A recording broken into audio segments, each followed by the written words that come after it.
Have you ever broken up with someone months ago, maybe even years ago, but they still occupy way too much space in your mind? You replay conversations that will never happen.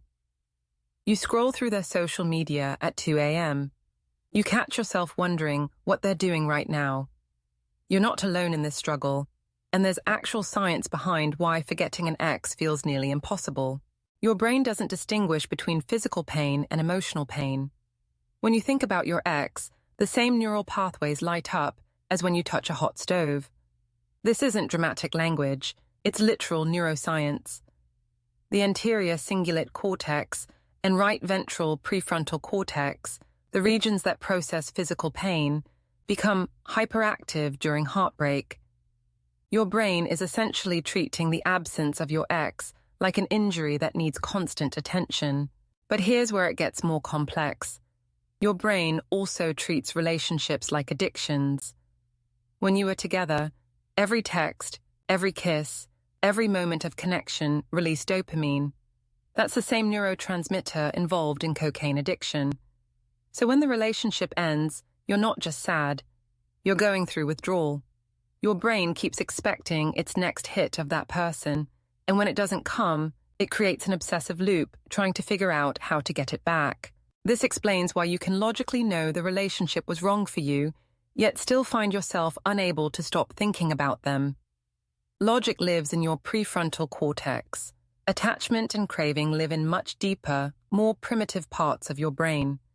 And right now, the primitive parts are winning. Your memory system makes this even harder. You don't remember relationships accurately. You remember them emotionally. Your brain has a tendency called rosy retrospection, where negative memories fade faster than positive ones. So that fight that made you cry for hours, your brain files it away as less important than the way they made you laugh that one Tuesday morning. You're not remembering who they actually were. You're remembering a highlight reel. There's also something called intermittent reinforcement at play. If your ex reaches out sporadically, sends a random text, or likes your Instagram story, your brain treats this like a slot machine paying out. The unpredictability makes the attachment stronger, not weaker.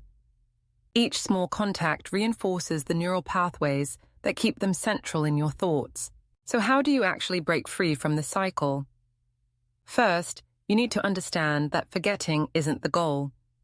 Trying to force yourself not to think about someone is like trying not to think about a white elephant. The more you fight the thoughts, the stronger they become. Instead, the goal is changing your relationship with the thoughts. Start with radical acceptance. When a thought about your ex comes up, don't judge it or try to push it away. Notice it like you'd notice a cloud passing overhead. Oh, there's that thought again. This reduces the emotional charge around the memory because you're not adding layers of frustration and self-criticism on top of the original pain. Next, actively disrupt the neural pathways. Every time you catch yourself in an ex-related thought spiral, immediately engage in a different activity that requires focus. Call a friend. Do 20 push-ups. Read a page of a book out loud. This isn't distraction, it's pattern interruption. You're literally rewiring your brain to associate the trigger with a different response. Create new associations deliberately. If you always listen to certain music together, make new playlists. If you went to specific places, visit them with different people or avoid them temporarily. Your brain connects experiences to emotions through association. By creating new associations, you're giving your neural networks alternative pathways. Most importantly, fill the dopamine void with intentional activities. Start a project that excites you. Exercise regularly. Learn something challenging. Your brain needs to remember that dopamine can come from sources other than your ex. This isn't about staying busy to avoid feelings.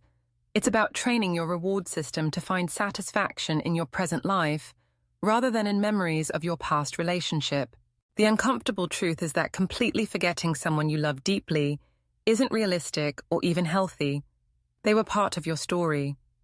But you can reach a place where thinking about them doesn't derail your entire day. Where the memories exist without the desperate longing. Where you can acknowledge what was good without needing to recreate it. This process takes time because you're literally rebuilding neural pathways.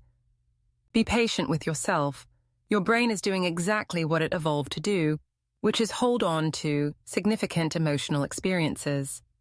The goal isn't to become someone who doesn't feel deeply. It's to feel deeply without being trapped by those feelings.